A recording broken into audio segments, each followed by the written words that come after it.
My name is Daniel Reeves. I'm 41 years old, and for most of my adult life, I believed I understood people.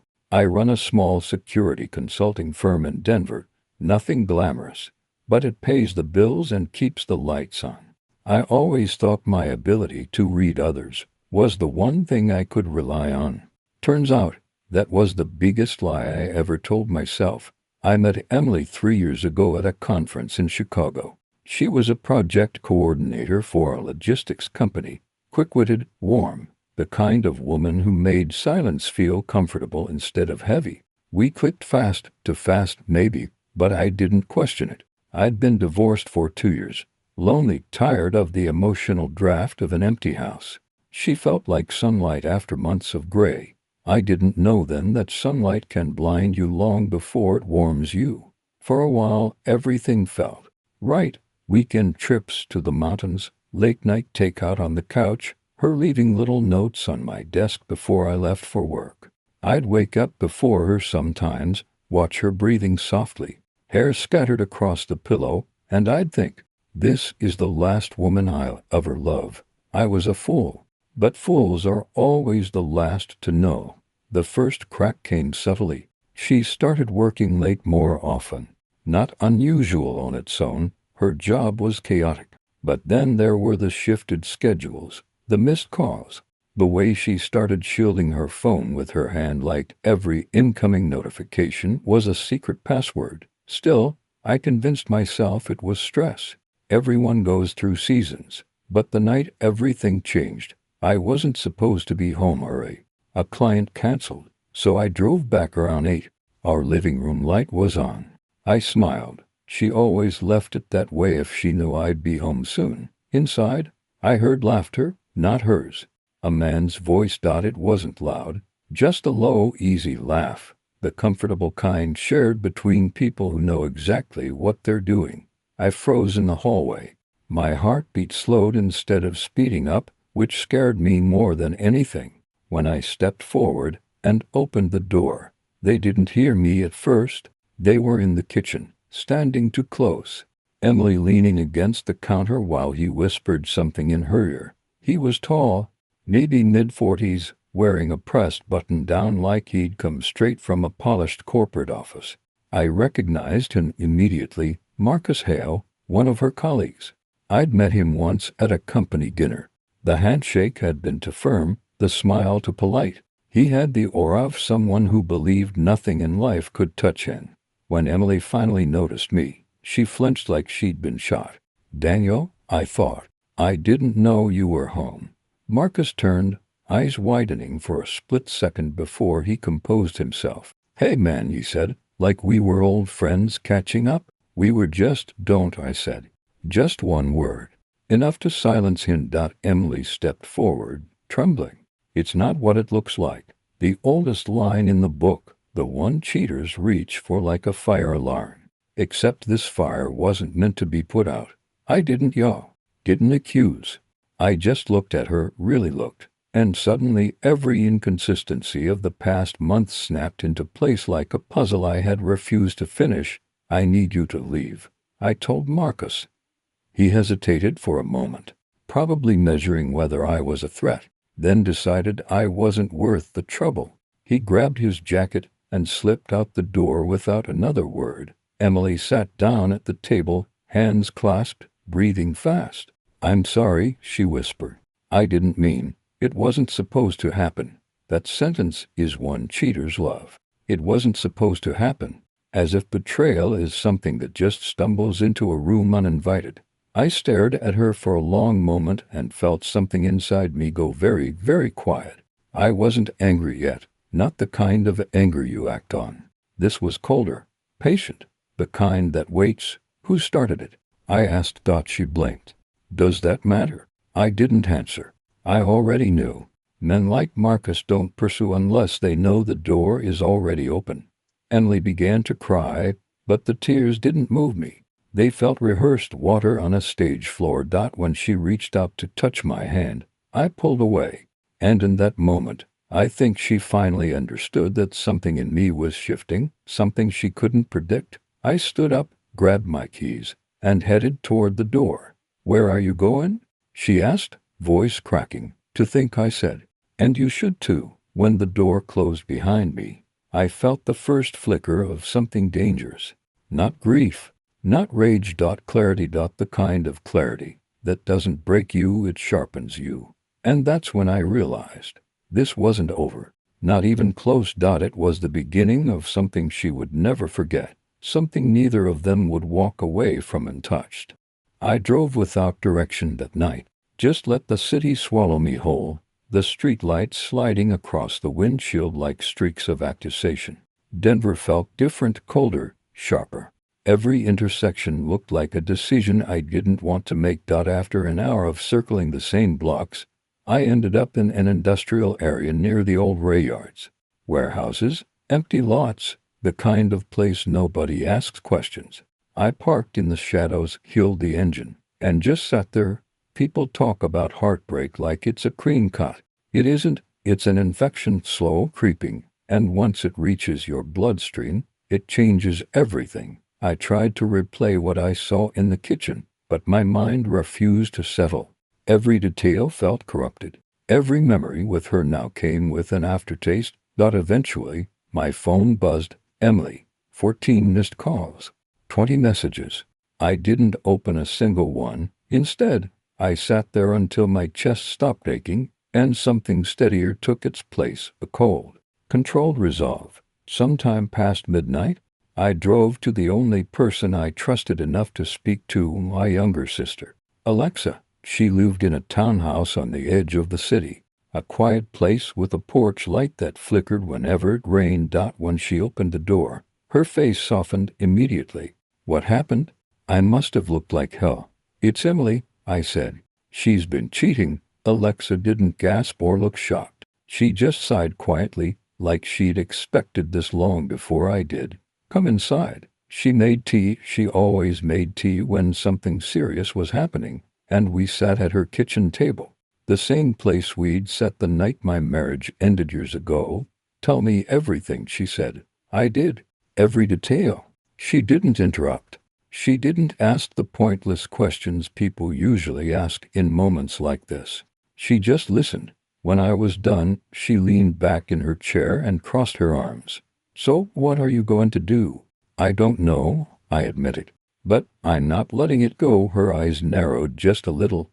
"Daniel, don't do something that destroys you too." I didn't answer, because the problem was, the destruction had already started. She just didn't see it yet. When I got back home in the early hours of the morning, Emily was sitting on the floor in the hallway, knees pulled to her chest, makeup smeared like she'd wiped tears away without caring.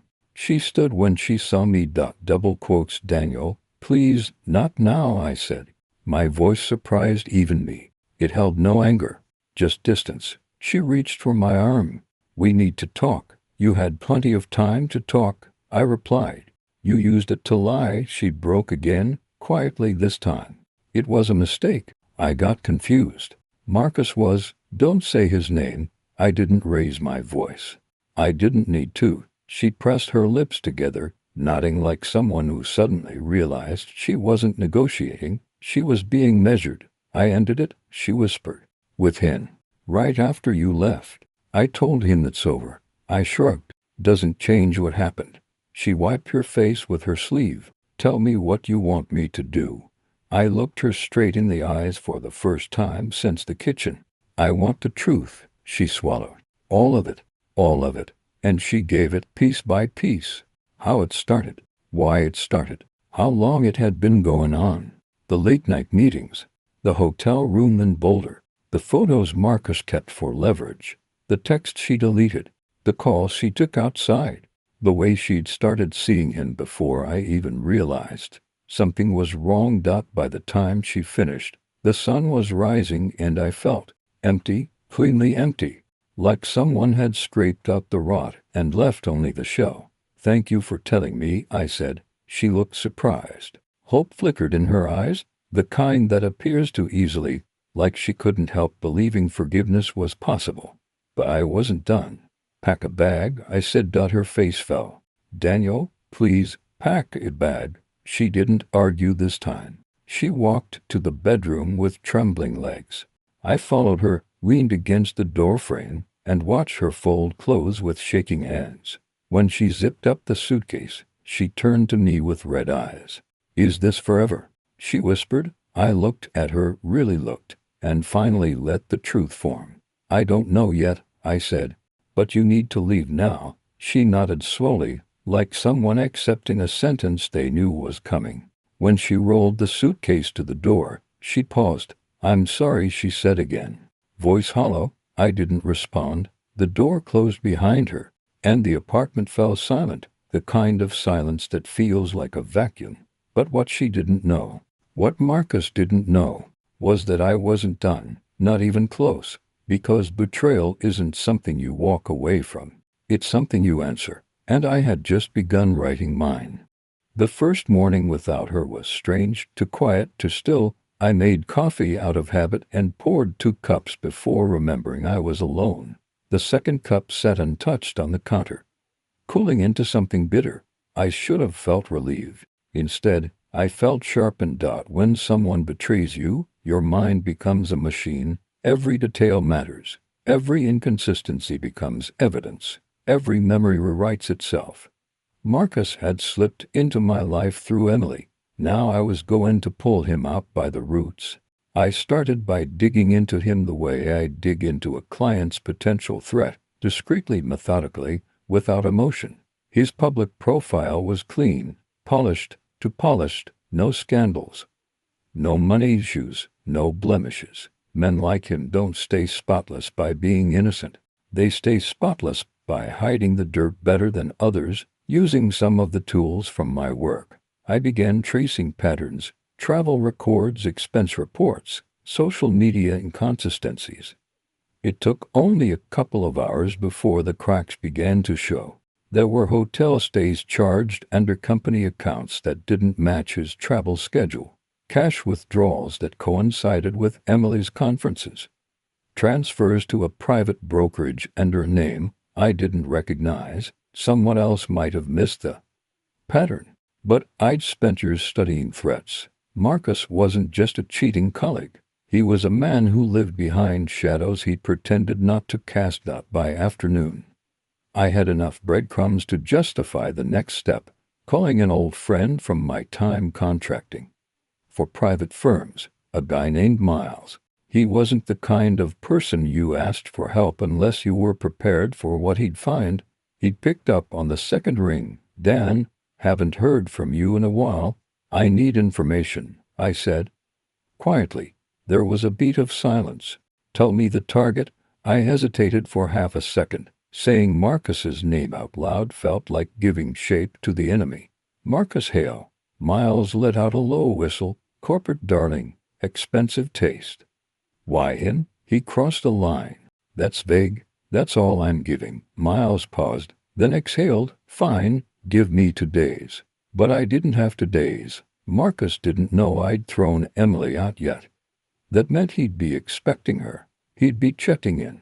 He'd be calculating. So I decided to accelerate everything. I drove to Emily's office that afternoon, not to see her, she'd taken leave, but to see her coworkers. People forget one thing: offices are gossip ecosystems. You want the truth. You don't ask the people involved. You ask the ones who watch from the sidelines. I found Lena, one of her closest colleagues, on her break outside the building. She looked surprised to see me. "Daniel, I thought you were out of town." "No," I said. "I needed to talk to you." She hesitated, the kind of hesitation that means she already knows something's wrong. "I'm guessing this is about Emily," she said. I nodded. Lena took a slow sip of her drink. "I'm sorry. I hoped you wouldn't find out." That sentence told me more than she meant to reveal. "How long have you known?" I asked. She looked away. "A few months. And nobody thought to tell me. It wasn't my place," she said. "But I didn't like it. I told her to stop. I told her Marcus was dangerous." I finished. She froze. "So you know I know enough?" She lowered her voice. "Look, I don't know what he told her, but Marcus isn't just having an affair. He's involved in things he shouldn't be. Emily thought he was going to leave his wife for her. She shook her head. That man isn't risking anything. If she becomes a liability, he'll cut her off without blinking. The words hit harder than I expected. Lena put her hand on my arm. Be careful, Daniel. This thing runs deeper than an affair. I thanked her and walked back to my car, my thoughts turning darker with every step. By sunset, I was driving through Marcus's neighborhood, a quiet, expensive development on the west side of the city. His house was a modern rectangle of glass and concrete, the kind of place people buy when they care more about appearances than warmth. His car was in the driveway, and a second car I didn't recognize, glossy black, tinted windows, not Emily's, someone else's. That detail stuck to me like a thorn.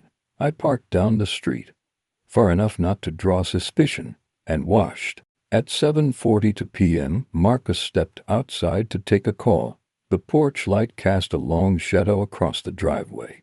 He was pacing, agitated, voice raised just enough to carry across the quiet street. No, I don't care what she said. He snapped into the phone. A pause. Well, then make sure she doesn't become a problem. I'm not cleaning up her mess. Another pause. I said handle it. My stomach twisted. He wasn't talking about me. He wasn't talking about work. He was talking about Emily. Something icy flooded my veins. Whatever world Marcus was part of, whatever this was, she'd stumbled into something bigger than cheating, bigger than heartbreak. She was a loose end. And I had just kicked her out of the only place she might have been safe. I drove back home with my mind racing. Every red light felt like an accusation. By the time I reached my driveway, I was already dialing her number. Straight to voicemail. I tried again. Nothing.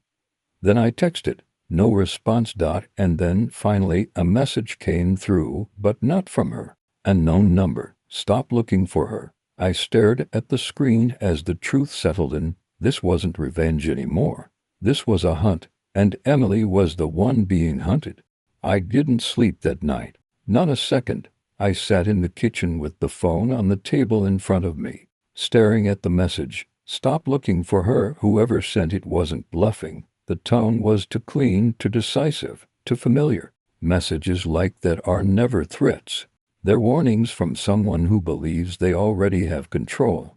Around 3 a.m., I finally stood up, grabbed my jacket, and left the house. I didn't have a plan, only motion. Motion felt better than sitting in the dark imagining what Emily might be facing. I drove aimlessly until the sun began bleeding into the horizon, washing the empty streets in orange and gold. At a red light, my phone buzzed. Miles. He never texted early unless the information was urgent. Miles, you need to come to my office now. No greeting, no explanation, just an address. His office was a rented room inside a half-abandoned industrial building, the kind of place you wouldn't step into unless you already knew someone on the inside. The hallway smelled like dust and old metal. The lights flickered. Miles was sitting in front of 3 monitors when I walked in. His usually relaxed posture was gone. He looked tense. Close the door, he said. I did. He exhaled. You didn't tell me how deep this goes. I told you. He crossed a line. Crossed a line. Miles scoffed. Daniel, Marcus isn't just a corporate snake. He's tied to a private contracting network, not government. Gray zone. The kind of people who fix problems quietly. That lined up disturbingly well with what Lena had hinted. Miles pulled up documents, decrypted transaction logs, movement patterns, encrypted messages. I traced the offshore transfers, he said. Then I matched the locations with known shell companies' safe houses. Safe houses? The word felt too heavy. Your girlfriend, X, I corrected quietly. Emily, he continued, was communicating with him through a ghost number chain. And she may have seen something she shouldn't have. What kind of something? Miles hesitated, eyes flicking between me and the screen. They're running operations that break every legal boundary you can think of. Financial laundering, corporate espionage, blackmail setups. I don't know how she got pulled in, but I know this. Once someone becomes a liability, they disappear. The room suddenly felt colder. Disappearance had a very specific meaning in the world he was describing. I swallowed hard. Do you know where she is? Miles shook his head. But I know Marcus met with someone last night. Someone dangerous. And I know Emily hasn't used her phone or cards for 24 hours. I stared at the floor, fighting a wave of nausea. For weeks, I'd focused on exposing her betrayal. Now I was realizing she might not live long enough for my revenge to finish unfolding. Miles leaned closer. Walk away, Daniel. I can't. You're not dealing with an affair anymore. These people erase witnesses. I ran a hand through my hair, trying to steady myself. I need locations, contacts, anyone Marcus works with. Miles hesitated. I shouldn't do this, but you will. He looked at me for a long moment, and something in my face must have told him I wasn't backing down. He turned back to the monitors. His fingers moved fast. This is the most recent address associated with their meetings, he said. Warehouse District, South Side? Cameras aren't public. If she was taken, she might have been brought there. I memorized the address instantly, and Daniel, Miles added, his voice low. Don't go alone, but I did. The warehouse district was a graveyard of forgotten buildings, rusted metal siding, broken windows, graffiti layered thick like scar tissue, the kind of place no one would hear a scream. I parked 2 streets away and approached on foot. The air smelled like oil and cold concrete. Every step felt like walking deeper into someone else's nightmare. The building Miles identified was massive and mostly dark, except for one narrow strip of light spilling from a boarded-up side window. I moved closer, keeping to the shadows. I heard voices, muffled male. One of them was Marcus. She shouldn't have seen that file, he was saying. I told you to keep her out of it. Another voice answered, low and harsh. You said she was under control. She was, Marcus insisted. But Daniel, her ex, he saw something he wasn't meant to. He's digging. Silence. Then the second voice said, then we have two problems. Double quotes to me and her. My pulse hammered. But my movements stayed precise. Real fear sharpens you if you let it. I crept to the window. Through the crack, I saw a long metal table, a few men standing around it, and Marcus, pacing, agitated. But I didn't see Emily. I strained to hear more. Marcus rubbed his face. We need to move her. She knows too much. And if Daniel finds her first, he didn't finish, because the door behind them opened, and 2 men walked in, dragging someone between them. Emily. Her hands were tied, her mouth taped, her head hanging forward like she was drifting in and out of consciousness. I felt something inside me detonate. The men shoved her into a chair. One slapped her cheek lightly, checking if she was responsive. Marcus stepped closer. Emily, he said, voice disgustingly soft. I warned you not to get emotional. She lifted her head weakly, and for a fraction of a second, our eyes met through the crack in the window. She saw me, her eyes widened, fear, shock, hope fighting all at once. I flinched back into the shadows. They didn't see me, but she did. And that was enough. My plan changed instantly. This wasn't just about revenge anymore. This wasn't even about betrayal. It was about extraction. And nothing, not Marcus, not his network, not his handlers, was going to stop me. I stepped away from the window, pulled out my phone, and typed one message to Miles. I found her. I'm going in. His reply came fast. Wait for backup. Don't be stupid. But I was already moving toward the back entrance, because there are moments in a man's life when calculation ends, and instinct takes command. Tonight was one of those moments. I've replayed that night in my head so many times that it feels like a second life I'm still living somewhere, one where every breath burns and every choice cuts deeper than the last. When I slipped through the back entrance of the warehouse, the metal door groaned louder than I wanted. The sound echoed through the empty loading area, but the men inside were too focused on Emily to notice. The hallway ahead was narrow and dim, lined with broken crates and dusty pallets. I moved quietly, counting my steps, controlling my breathing. The way my father taught me when I was a teenager learning to shoot. Stay steady, stay patient, stay invisible. I reached a corner that opened into the main room. I could hear them clearly now. Marcus again, pacing, the other men shifting, Emily's ragged breathing under the tape. They were arguing quietly. But the tension was sharp. She's not leaving this place unless we know exactly what she told him, Marcus said. She hasn't said anything, one of the men replied. She barely knows where she is. That's not the point. Daniel is the problem now. I felt the shift inside myself. The same one I'd felt earlier when I saw them drag her in. My vision tightened, my thoughts cleared, and the guilt, hurt, anger, everything fused into something cold and controlled. I stepped out from the shadows. Actually, I said, I'm right here. All four men whipped around. Marcus froze mid-step. Emily's eyes widened again, this time with pure disbelief. Daniel, Marcus blinked, then laughed nervously. What are you doing? Let her go. He raised both hands as if this was some kind of misunderstanding. You don't know what this looks like, Marcus, I said slowly. I know exactly what it looks like. And I'm not asking again. The two men who dragged Emily tensed, reaching into their jackets. I lifted my hand before they could draw. No, I said calmly, not tonight. Then the warehouse lights cut out, all of them.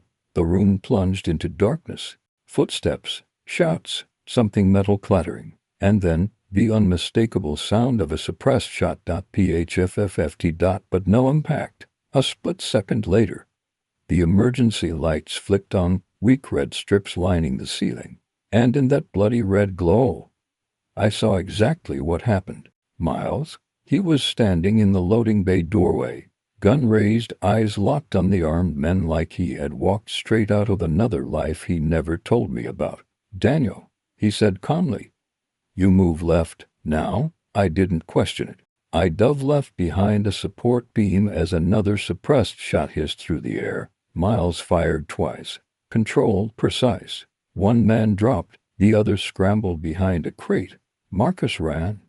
Of course he did. He grabbed a metal case from the table and bolted toward the side exit.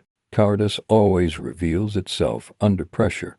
Go, Miles shouted. I've got them. I sprinted for Emily. Her wrists were bound so tight the rope had burned her skin. I tore it off, pulled the tape from her mouth, and cupped the back of her head as she slumped into me. Daniel, her voice cracked. Why? Why did you come? Because you're not dying in this place. I lifted her to her feet. She was shaking, but conscious. Behind us, I heard gunfire, short exchanges, bursts of movement, metal hitting concrete. Miles holding the line. Can you walk? I asked. She nodded weakly. I think so. We moved toward the hallway, but as we reached it, a shadow appeared, blocking the exit. Marcus? He had a gun pointed directly at Emily's chest, but his hand was trembling. You ruined everything, he hissed. Everything was under control until you showed up. Put the gun down, I said. No, he snapped, stepping closer. She opened her mouth. She told you everything. She wasn't supposed to. She was supposed to play along. I cut in, to keep quiet while you used her. His voice cracked into something shrill. You don't understand the kind of people you're fighting. I don't need to understand, I said. I just need to end it. He aimed higher at me now, Emily whispered. Daniel, please. But Marcus wasn't watching her, and he should have been, because she was the one who moved first. With a sudden burst of strength, she grabbed his wrist and shoved it sideways. The shot fired wild, hitting the wall behind me. I rushed forward, slammed Marcus against the concrete, and the gun clattered to the floor. He struggled, but he wasn't trained, wasn't strong, wasn't prepared for someone who had nothing left to lose. I pinned him by the throat. You wanted control, I said, my voice low. Here it is, he choked, clawing at my hands. Please, please, I repeated. Emily begged too. His face twisted. Not with fear, with indignation. The man couldn't even die honestly. I didn't kill him, but I made sure he'd never walk away clean. Miles appeared in the hallway, limping slightly. Gun lowered. Police are on their way, he said. We're done here. I let Marcus collapse to the ground, gasping, defeated, broken.